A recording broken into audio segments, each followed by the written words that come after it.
Hello everyone. ये आई care session से related हमारा तीसरा वीडियो है। इसमें हम बात करेंगे फिजिकल एब्यूज़ यानी कि शारीरिक शोषण और इमोशनल एब्यूज़ यानी कि भावनात्मक शोषण। ये सारे शोषण हम सब अपने बच्चों के साथ करते हैं। अक्सर हमारी आदत होती है कि हम बच्चा कोई भी गलती करता है तो हम उस पर चिल्लाते हैं, गुस्सा करते हैं और उस पर हाथ उठा देते हैं। ये एक तरह का शोषण है और हमें अपने बच्चों के साथ ऐसा नहीं करना चाहिए। वैसे तो ह्यूमन नेचर है, गुस्सा आना स्वाभाविक है, लेकिन हमें कोशिश करना चाहिए कि बच्चों के साथ में ऐसा ना हो।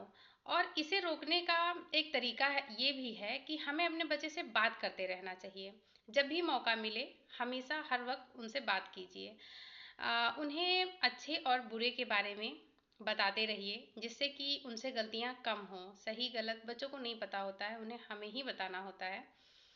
तो हमें उन पे हाथ उठाने से खुद को भी अगर रोकना है तो सबसे अच्छा तरीका यही कि हम अपने बच्चों से बातें करें, जितना हो सके उन्हें सही गलत के बारे में बताएं। और इमोशनल एब्यूज़ भी एक प्रकार का बहुत ही खतरनाक एब्यूज़ है, शोषण है। जैसा कि हम अक्सर अपने बच्चों के साथ में अगर हम उन्हें मारते नहीं हैं, डांटते नहीं हैं, तो उन्हें इमोशनली ब्लैकमेल करना शुरू कर देते हैं। ऐसा कि जो है बोलते हैं बच्चों से, जाओ हम तुमसे बात ही नहीं करेंगे। अब बच्चा सैड हो जाता है, दुखी हो जाता है कि हमने गलत किया, मम्मा तो हमसे बात ही नहीं करेगी। वो उस वक्त सॉरी तो बोल देगा, लेकिन वो रियलाइज़ नहीं करेगा कि उसने क्या गलत किया है।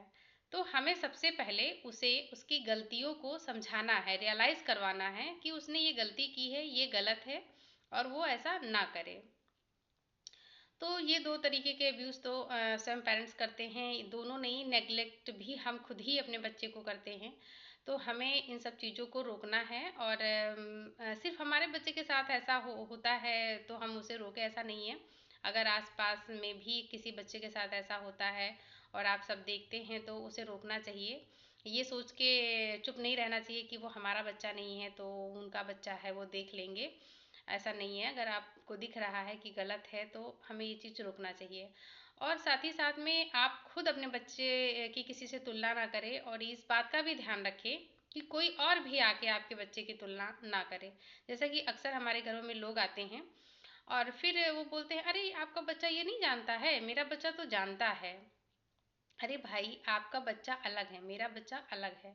हम दोनों के बच्चे अलग अलग परवरिश पाए हुए हैं बच्चे। और हर एक बच्चा अपना एक अलग व्यक्तित्व लेके पैदा होता है। उसका अपना एक सीखने का, लर्निंग का तरीका होता है, पावर होती है।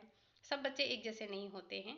तो आप उनसे तुरंत बोले कि देखिए आपका बच्चा सीख गया है, बहुत अच्छी बात है, हमारा बच्चा भी सीख जाएगा समय आने पे। तो ज़रूरी नहीं है कि जैसे कि हमारी पाँचों उँगलियाँ बराबर नहीं होती हैं, उसी तरीके से हर बच्चा बराबर नहीं होता है।